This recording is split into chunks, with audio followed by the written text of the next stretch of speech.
One thing you commented on was the business or the group rises and falls with the leadership, right? So, I know we're going to have actually every physician technically is a leader.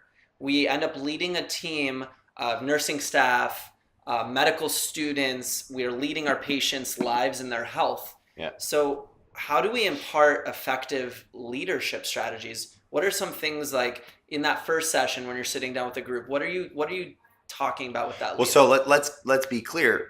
Let's say that there's different levels of abstraction, or a physician, Right. and that conversation is a micro example of a macro conversation with a hospital per se. Sure. Let's say that I'm having a conversation with the board of a hospital. Sure. That hospital, you have to look at it as a country, and each section of that hospital would then be a state within that. Sure. And each state or section, there would be a hierarchy of leadership. Sure. And all of those are micro to macro versions of cultures that are created that must be over one helm. Right. Of an idea. Right. So like it depends who I'm sitting with. But it's the Sure. same conversation. It's either macro or micro of the conversation. Yeah. So I'm sitting with, like, let's say just a physician. Well, that comes down to having a serious conversation of questioning to figure out what their vision to a solution of a problem is that would lead to then that conversation mean, like, what's their vision statement? Well, and then why is that? What's the purpose that drives that? And then the mission is the descriptive statement to get clear on like what they're going to do every day to get that vision accomplished. And like, okay, now we got to figure out what their core values are and then what values they aspire to be. And those are their values. And through that, what I call finding it, we can transcribe it. When we write it down, we can now do it daily or actually break that down into the systems necessary to indoctrinate themselves and getting clear on themselves. Sure. And inculcate their followers or their employees or their team on developing through their vision.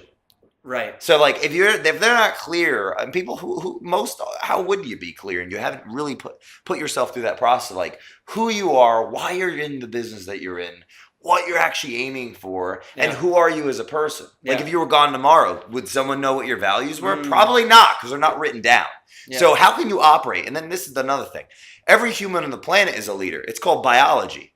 We have a preordained ability by the world to have children. True. So every human on the planet has a biological responsibility to be a leader at some point in their life. Their family. And everything that you're doing prior to having children, you're practicing your habituation to be a leader. Right. So all humans need to get clear on what their vision is, their mission, their values, and then they bring that into ecosystems. Whoever I'm sitting with, you're just a human. Yeah. Hence the name of their group, which is Culture Matters. It's all and Jay really said it right. Culture matters not just on the business or grand scale, but also on a micro scale. And not to get too deep right away. I mean, we could totally. How do we not do that? I mean, yeah, but to go totally from the psychiatric perspective, just for a second, because I'm a budding training psychiatrist. In my training, think about the culture of the family you grew up in and how that's impacted you for the rest of your life. And you can literally say how much culture matters. 100 trillion%. And how those roles and things that you took on as a child have maybe played out in many ways in your life or in my life or anyone's life. But to kind of pivot back to what we're talking about. And by the way, that's why it's so important for, let's say, a physician that is in the medical field to get clear if they're going to run a team, for example. Yeah. It's so important for them to have a clear vision transcribed that they can use to develop people, because every human that comes into that mix has had something occur in their life that may have taken them off track to their alignment. Mm-hmm. We're all looking for purpose. We just haven't figured out that we must create it. Mm-hmm. So you must create the purpose for your team. I love it. Like if you're a physician, get clear on that. I love it. Use that. And then the woman won't say, oh, I want 7 days off. They'll be like, I love what I'm doing because I see the meaning in what I'm doing. Yeah.